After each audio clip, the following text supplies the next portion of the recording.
One of the biggest points of stress, especially for fitness fanatics, is the following.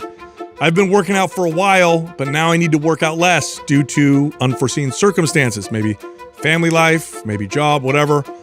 But the fear is, or the stress is, am I going to lose my gains? How do I do this, but keep all the gains I got during those years of training? So in today's episode, we're going to talk about the ways you can keep your gains while working out less. And believe it or not, sometimes you get more gains. Never go longer than 2 hours without eating. No, that's Remember not, when you said, that was it. Like that was it for me right there. I really believe that if I wasn't eating every 2 hours, the muscle was falling off my body for sure. That's so terrible. God, that's 2 hours, dude. The number that they gave us. It was like that. I had like alarms and everything I set off. Dude. It's so crappy. No, that's not true. That's not one of them. But I think it's important to know, and the data is pretty good on this, actually pretty clear, that there's a certain amount of volume and intensity and frequency that's required to get your body to progress. And of course, that's different from person to person. So the right dose, right? But there's a certain volume. And then to keep that muscle is less. You actually need less work to keep what it took to build. This is a fact across the board. In fact, some studies show as much as, or as little, I should say, as 1/9 the total volume. So if you did 9 sets for chest during the week, 1 set would keep what you built with 9 sets. Now, in my experience, I think it's probably more like 1/4 or 1/5, but nonetheless, still a big difference. Yeah, it requires a lot less to keep what you got. So, and I hope that brings some people some calm.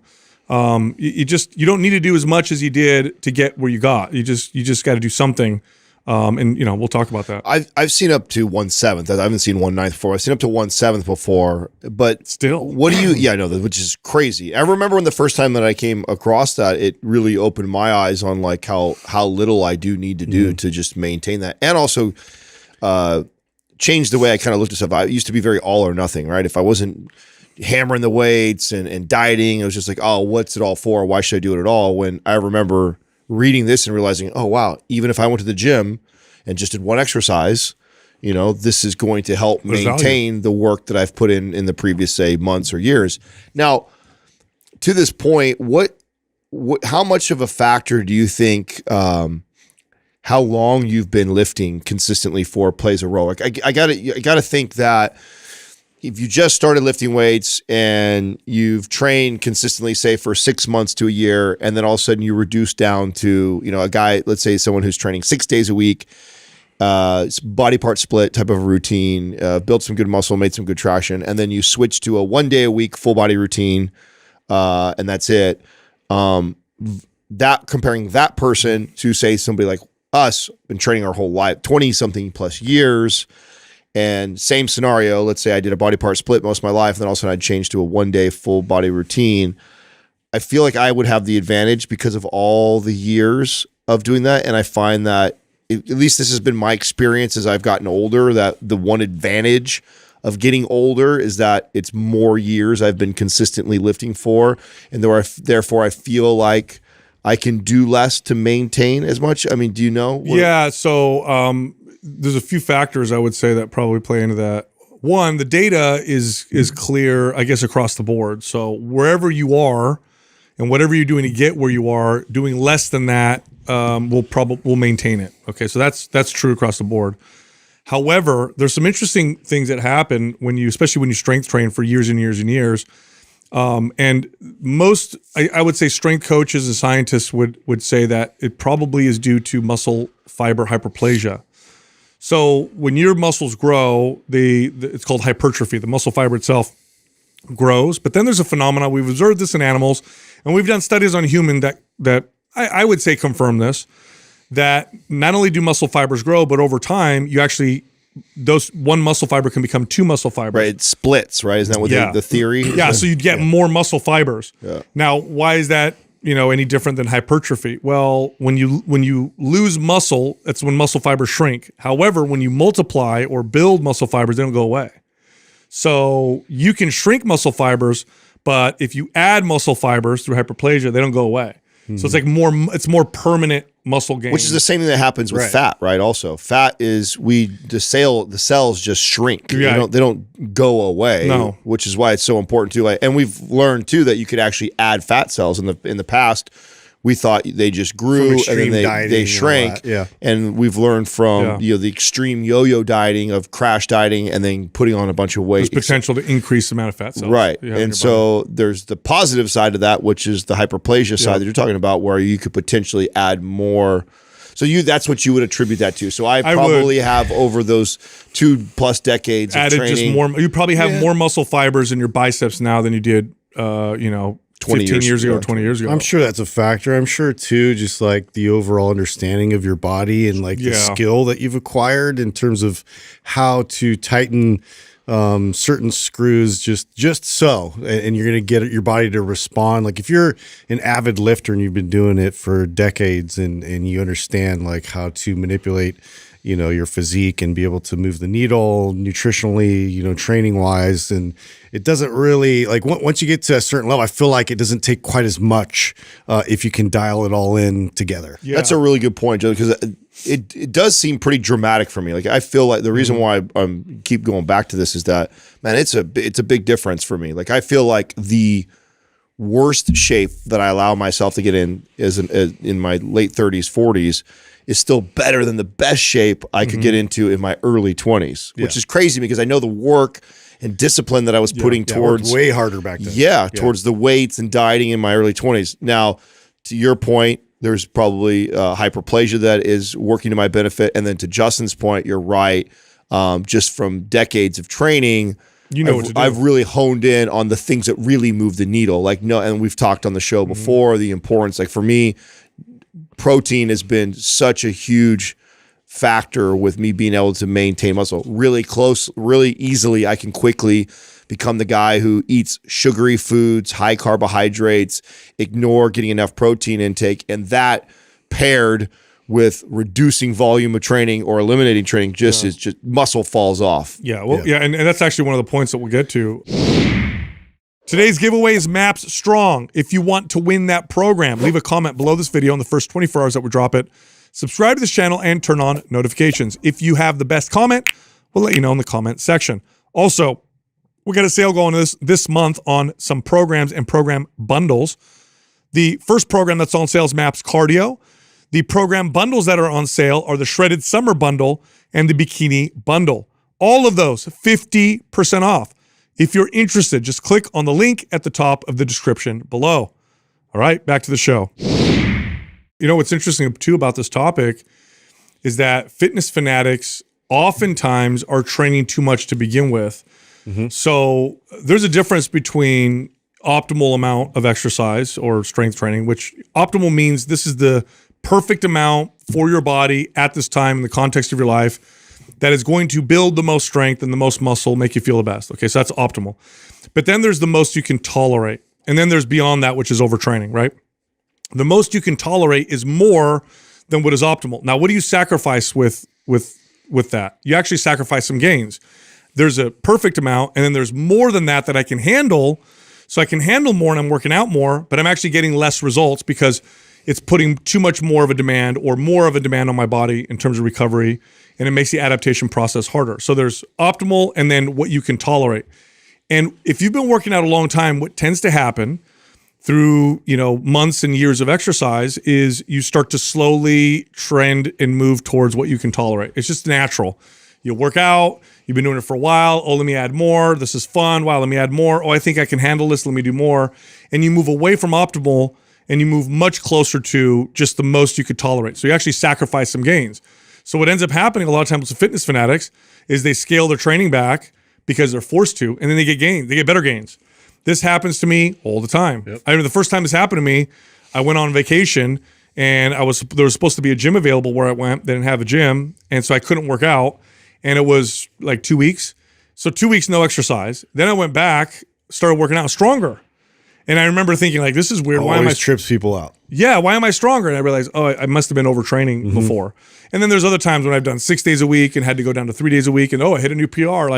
So a lot of people listening right now, you may not just keep your gains. You may actually see yourself progressing more by reducing the volume and the frequency. Yeah, the end game isn't to just keep piling on more and more and more volume and exercises, which is not really something that's like promoted often, and people don't understand that. It just seems like adding more of everything was always going to be beneficial. And so, to understand that, like, there's times where if you can step away from it and you feel that and you understand that, like, wow, my body is stronger from doing less or not doing as much this week, you got to adjust your training to appropriately find that dose. Yeah. Does that ever happen to you guys? When you guys Still to this day. Yeah. I mean, I think that's why we talk about this so much. Is that when you love training and as we all do, I mean, it's there's a reason why we're in the space. You tend to, get in the rhythm and motivated, and you do start chasing you start looking at your workouts as you're trying to do more and get better and lift more, and you keep pushing those limits, and you tend to flirt with overdoing it than underdoing it. Now that conversation is different for my client who admittedly hates coming to the gym and doesn't want, so it's like, I'm always very careful, like, how I communicate this message, because there's the other portions, and I know there's people that are listening like, that's a terrible message because most people are lazy, and most don't people put out the effort. Right. But most people also that are those people don't listen to a fitness podcast. Mm-hmm. People who listen to a fitness podcast tend to be people that are into working out and they want to improve how they work out, and they're trying to dial this in and figure out all the hacks and figure out how to do it better. Well, so when we communicate this message, I think it's important to this audience that they understand that when you like to work out, when you get momentum, we tend to overreach. And I learned this lesson at least once a year, every year. Yeah. At least once a year, I'm in some sort of a zone and getting after it and feeling great. And be like your point, a vacation comes up, or maybe I've even had situations where I get sick.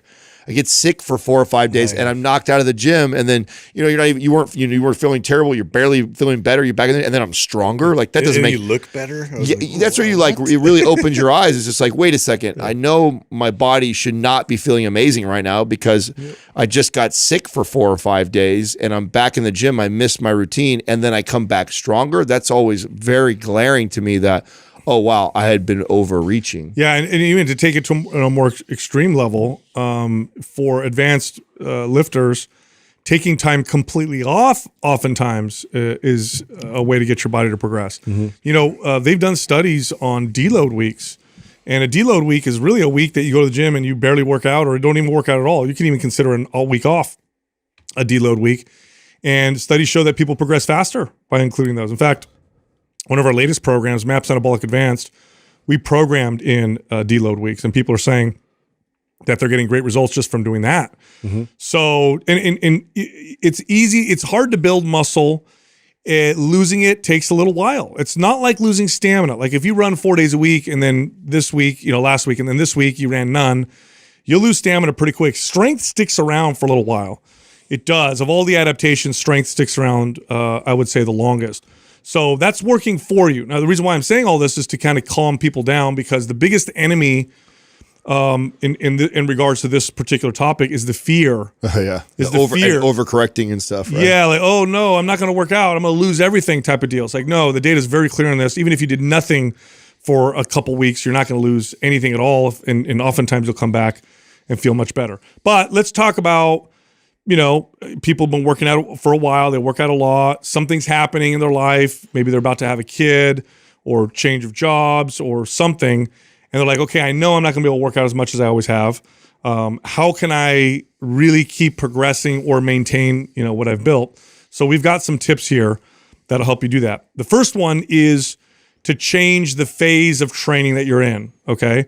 So a phase would be like a rep range or a rest period, or even like a goal, like a mobility phase or a strength phase or like a pumping phase type of deal. Changing the phase sends a new stimulus to the body. It's novel, and that usually gets the body to progress. Well, if you reduce volume but then change the stimulus, even if before you were doing the right amount of volume, that change in stimulus is often enough to offset the reduced volume. So changing phases is something I always had people do when they would have to cut back on their volume in a substantial way. And again, this often would contribute to better results. Yeah, and a lot of times people think that this has to be like a real intense thing. And I'll give you an example of like how I recently have changed a phase up, and part of this I was forced into this because of injury, and that was, I had been gaining great momentum, heavy deadlifting, heavy squatting. Now I'm kind of like recovering and I'm easing my way back in, and I'm like, God, I don't want to. The same thought is like, I don't want to lose all these gains. I worked so hard to get so strong. But yet then I also know better. I don't want to go right back to squatting 3+ plates and potentially injure myself again. So, the thing that came for me was like, well, when was the last time I did a lot of unilateral leg work and stability stuff? Mm-hmm. And so here I am doing, light single leg deadlift type of movements, walking lunges with a, balance component in it, Cossack squats, which I never really do, with some stability involved in it. So, and man, my legs are so sore, as if I squatted 300-400 pounds, because it was so novel to my body. And so that is a way of progressively overloading. People always think that in order to either get gains or continue to grow and build muscle, we have to keep adding more load. And there's other ways to change up the way you're stimulating that muscle to continue to build muscle. And so I know, based off of how I feel afterwards, like, oh, I definitely sent a signal to my body to build muscle because I'm sore from that, and I didn't have to load. Yeah, right. I always look at it like kind of like this pie chart, and I know NCI has kind of created something with like the longevity and the aesthetic and the performance focus. But for me, it's like what I haven't touched in a while. And so if I'm doing a big strength phase for a long time and I'm just working on low reps, I need to move more into the high reps. If I'm trying to go more hypertrophy, if I haven't done anything with endurance and stamina, and it's been a long time, like, okay, like to shake it up and get my body to respond completely differently, let's go into that and let's do that for like 3 to 4 weeks, mobility. So there's different pursuits that if you just like change the rep ranges, the tempo, like a lot of these sort of acute variables, it's going to get the body to get sort of that stimulus. It's like, oh, wow, it's almost like when you first started your training program in the beginning. Yeah. Now the next one, this one is one everybody tends to do. So I'm going to caution people because you can overdo this as well. But if you do it right, it's actually quite effective. And that's to increase the intensity of your workout. So if you were doing 15 sets in a workout, now you're doing 5. Well, if you did those 5 harder, theoretically, you should be able to get the same kind of results. This is true to an extent. You can overdo the intensity, though, to the point where the lower volume now doesn't matter, and you're still overtraining. So I've seen people do this. But if you're smart, increasing the intensity and doing less can actually be quite phenomenal. So we'll use the example of like stopping your sets short of failure, let's say 2 or 3 sets, versus going to failure. In my experience, and some studies will show some of this, it's about 1/3 the volume when you go to failure to get the same kind of results. Okay, so if you were doing 9 sets, you could do 3 sets, or maybe even 2 sets. But instead of stopping 2 reps short of failure, you go to failure, and those 2 or 3 sets will give you, similar type of results. So increasing the intensity is one way. That's one variable you can tweak. So you bring the other ones down, increase the intensity volume, and or intensity meter, and that can offset quite a bit the reduced volume. Well, there's also people, again, this is perfect follow-up to the original one because it's right in line with the advice I gave for the change in the phase.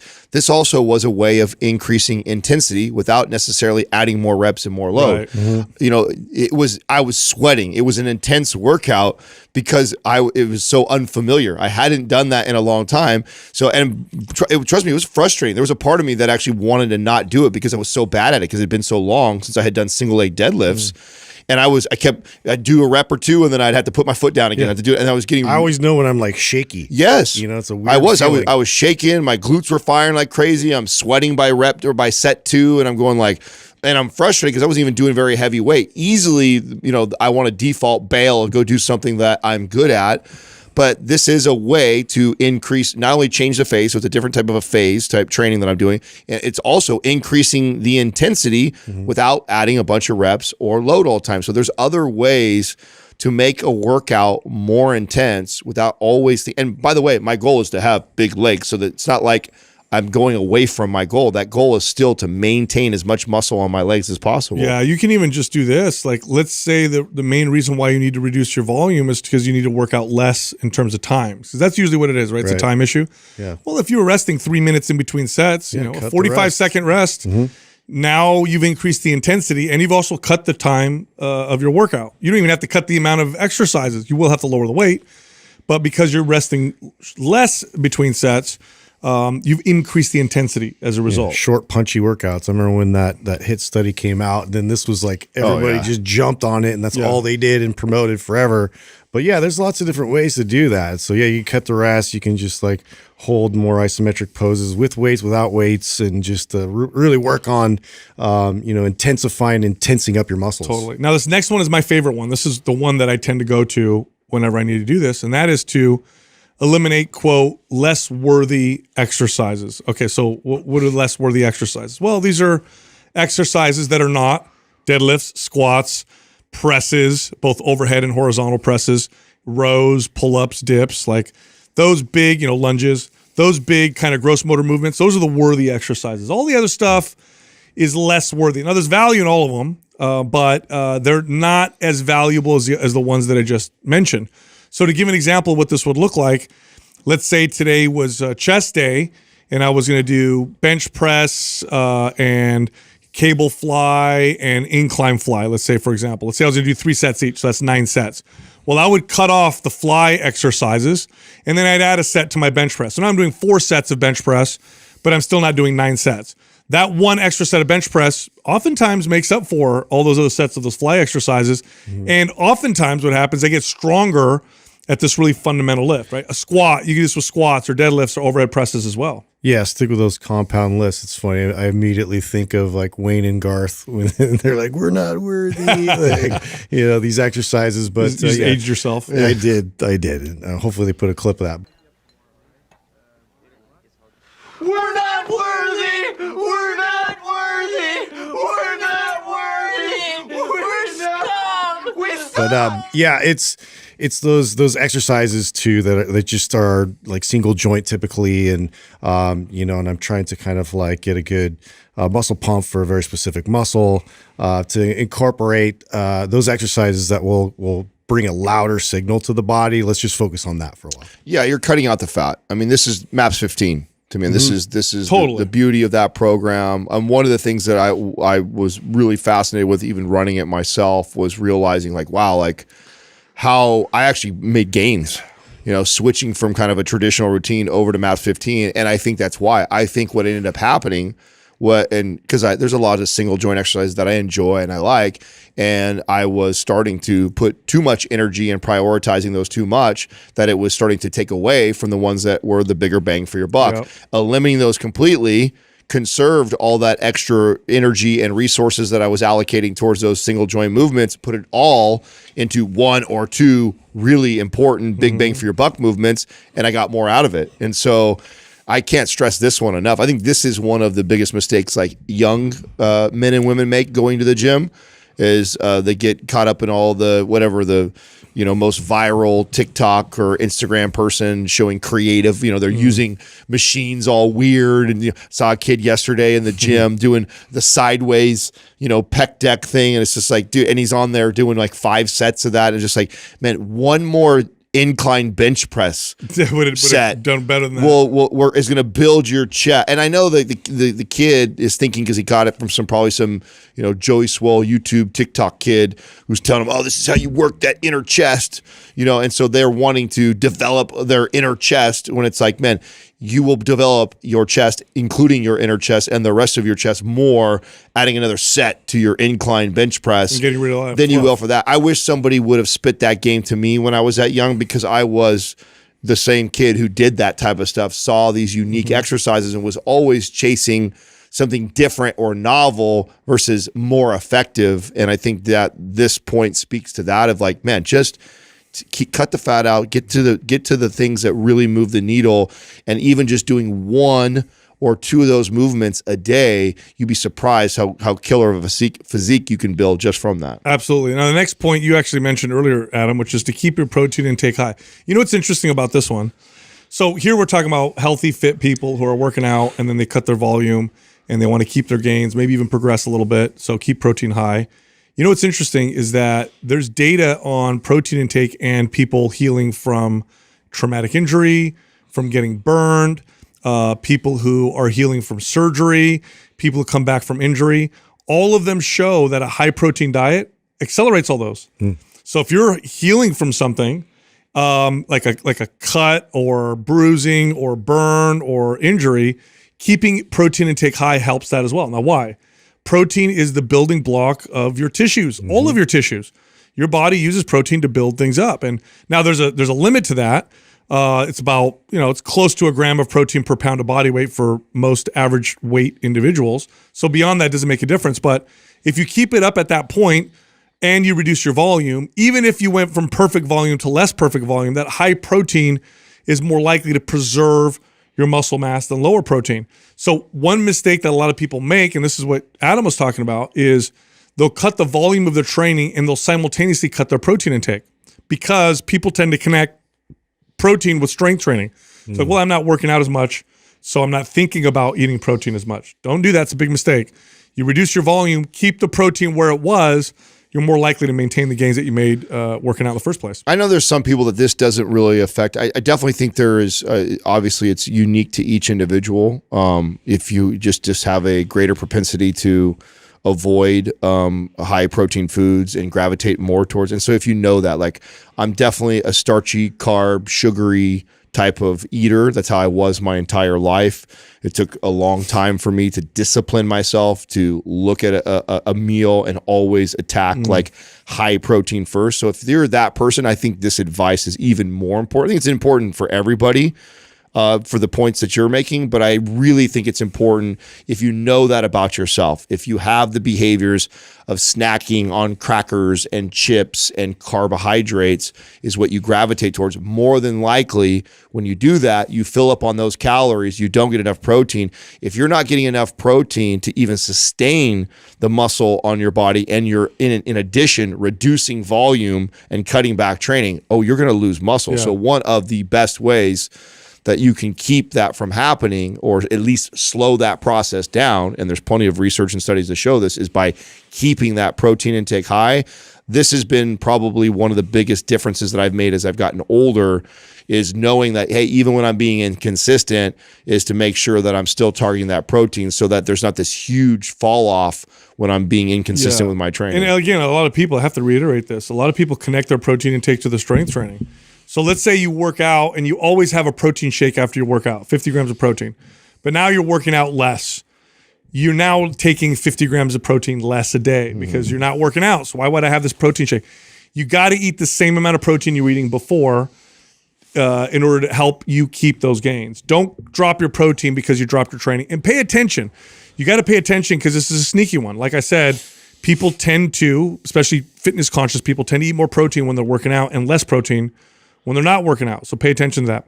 Lastly, you can use an advanced technique known as blood flow restrictive training, or BFR training, on your off days. And what's cool about this is on those days you're not at the gym, you're training with less volume, you can literally do 3 sets of a body weight exercise on your limbs, arms and legs, with blood flow restrictive type techniques.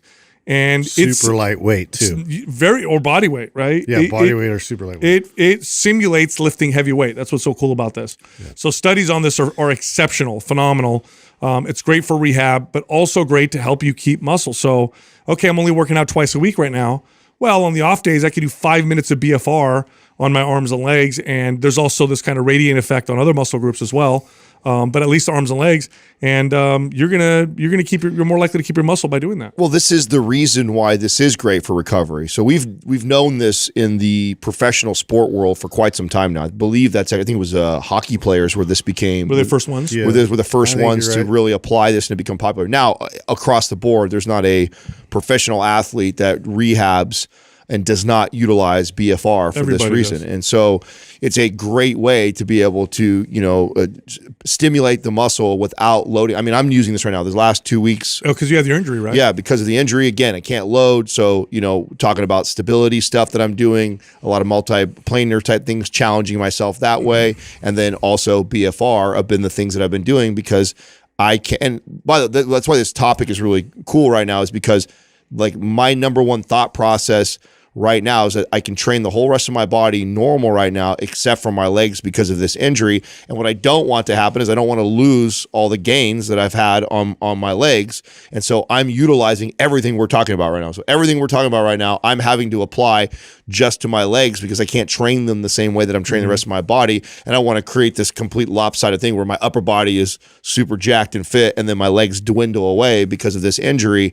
So I'm utilizing these techniques. BFR, I've used it twice in the last week for this exact reason. Yeah, right here. and but for people who don't know, so BFR, blood flow restricted training, you essentially, if I were going to do it on my arms, I would use a knee wrap. That's probably the best thing to use. And I would tie it around my upper arm, just tight enough to where I could feel like it's building some pressure in my arm. You don't want it so tight that You don't want to lose. cut off circulation No. completely. You have But YouTube videos. Of But this you too, want, we have videos on, we'll link them here, but it creates some pressure. And then what I do is I do some curls. Let's say normally I do curls with 30-pound dumbbells. I'll grab a 10-pound dumbbell, do some curls. And what it does is it prevents or restricts the venous outflow. So blood will go in. It's not going to come out like it used to. Right. Waste builds up in the muscle. The burn gets crazy very quickly. Intense pump. And it simulates lifting heavy weights. It fatigues and burns out your fast twitch muscle fibers as if you were lifting heavy, except you're not. You're lifting very light and you're using almost no equipment. So that's what makes it so awesome. That's why people love it for rehab, because you hurt your knee. I can't squat 300 pounds, but I can squat my body weight. Here, BFR, your quads and hams don't know the difference. And basically. you've seen lots of products out there like the electric stim, and that always comes back into favor. And people putting them on their abs, trying to think that just by passively like getting shocked, it's gonna maintain or keep their gains muscle wise. This is way better technique in terms of like actually stimulating that muscle response. Yeah, way 100%. better. And we have YouTube videos of us showing how to do it, and then we also have a BFR guide where we teach people how to implement it into their routine also. Excellent. So there you have it. If you are going to take some time off or work out less, or you're a friend that's going to do so, share this video.